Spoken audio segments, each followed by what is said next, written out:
Once upon a time, in a peaceful village nestled at the foot of a great mountain, there lived a young man who was known throughout the village, not for his talents or diligence, but for his laziness. While the other villagers busied themselves in the fields, working from dawn till dusk in their farms or workshops, this young man didn't care about anything at all. Every morning, like clockwork, he could be found lying beneath the shade of an old tree, hands behind his head, eyes half closed, dreamily watching the clouds drift by. Some days, he even slept through the entire day without bothering to get up for food or water. Whenever someone reminded him or asked him to help with chores, he would simply shake his head and sigh. Work is too tiring. I'm just not cut out for hardship. At first, the villagers tried to encourage him, but eventually they gave up. Everyone believed this young man would live a useless life, lazy, unproductive, and of no value to the community. Little did they know that the laziest person in the village was about to embark on a life-changing journey, all because of an unexpected encounter with a stranger. One crisp autumn morning, as golden leaves gently fell along the village path, an old monk in a brown robe slowly walked into the village. He was a wandering ascetic whose gentle smile and thoughtful eyes earned everyone's respect. During his stay in the village, every time he passed the large tree at the village entrance, he saw the same young man lying there, still in that same lazy, lifeless pose. One day, the monk decided to stop. He approached gently and asked, "Young man, why do I see you lying under this tree every day? Don't you do anything?" The lazy young man lifted a hand to block the sun, squinted at the monk, and replied nonchalantly, "Farming? That's hard work. I'm not made for such struggles. I'd rather just lie here." The monk smiled, not judging him, and softly asked, "What if there was a way for you to become rich without having to farm? Would that interest you?" The young man's eyes lit up. For the first time, he sat up and looked directly at the monk. "Rich? Of course I'd want that. Do you really have a way?" The monk's smile deepened. He nodded and pointed toward the distant mountain. "Beyond that mountain lies a cave. Inside there's a precious diamond. Whoever finds it will never have to worry about poverty again." At the mention of a diamond, something stirred in the young man's heart. He had never heard anything more tempting. In his mind, he imagined a life of abundance. No more hunger or cold, a big house to live in, fine clothes to wear, and the villagers admiring him. But as he looked toward the majestic mountain in the distance, he hesitated. "But that mountain is so high and dangerous. I've never left the village, never climbed a mountain before," he murmured. The monk remained calm, looking at him with gentle eyes. "If you don't have the courage to climb the mountain, then the diamond will forever remain just a tale." Then the monk turned and slowly walked away. But just as he did, the young man called out, "Wait, are you serious? Is there really a diamond there?" The monk nodded and replied with quiet meaning, "Yes, but the cave is on the far side of the mountain. It won't be easy to reach. If you want it, you must find it yourself." The young man stood still. For the first time, something inside him urged him to act. After a moment of hesitation, he took a deep breath. "All right, I'll go." And just like that, his journey began. The young man left the village at dawn when the morning mist still clung to the path. Inside him was a strange excitement he had never felt before. With a simple bag and legs that had never gone beyond the village bamboo fence, he began his climb toward the mountain. At first, the path was easy, gentle slopes, soft grass underfoot.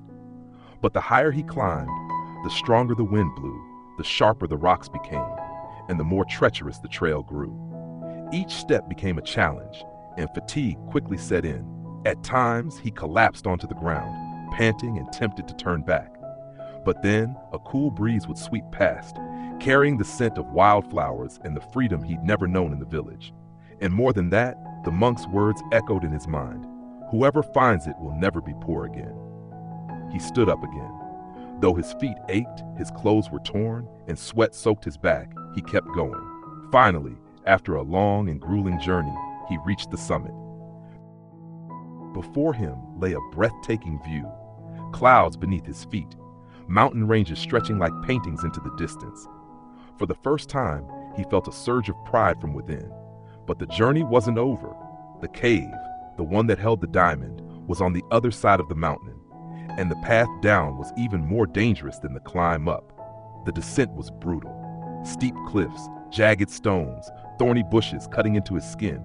Each step was a struggle. The young man slipped many times, sometimes too exhausted to rise. But thinking of the diamond of a future transformed, he clenched his teeth and pressed on. At last he reached the cave the monk had spoken of. He stepped in, filled with hope. But the cave was empty, dark, cold, and lifeless. No glimmering lights, no precious stone waiting for him. He searched every corner, every crevice, but the result was the same: nothing. Disappointment hit him like a cold storm. Why lie to me? He shouted into the darkness. He felt like the world was mocking his foolishness. In despair, he sank to the ground, too drained to make the journey back. For a moment, he thought of giving up and staying there forever, but then a thought flickered in his mind. I can't die here. At the very least, I made it to the summit. And once more, he rose.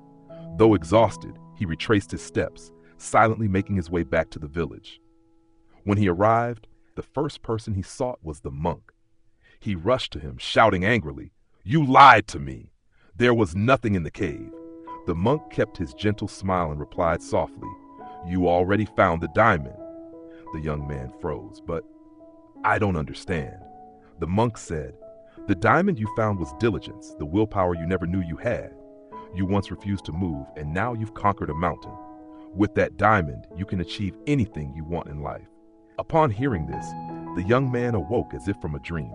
He realized that the grueling journey had changed him, and the real treasure wasn't in the cave, it was within himself. From that day on, the young man was no longer the lazy figure beneath the tree. He began waking early to farm, fixing his home, helping his neighbors. The villagers were surprised, then impressed. But no one knew he had found an invisible diamond: diligence. That story wasn't just for the boy long ago. It's also for us today. In life, we often fall into stagnation, not because we are incapable, but because we lack a strong enough reason to begin. Like the young man, we act only when we have a goal, a diamond. And like us, when we don't have a dream or clear purpose, it's easy to give up and drift through life's comforts. Another reason we grow stagnant is because our environment is too comfortable. When food and shelter are easily met, we see no reason to push ourselves. But only when we step out of our comfort zones, like climbing a mountain, are we forced to grow, to become stronger.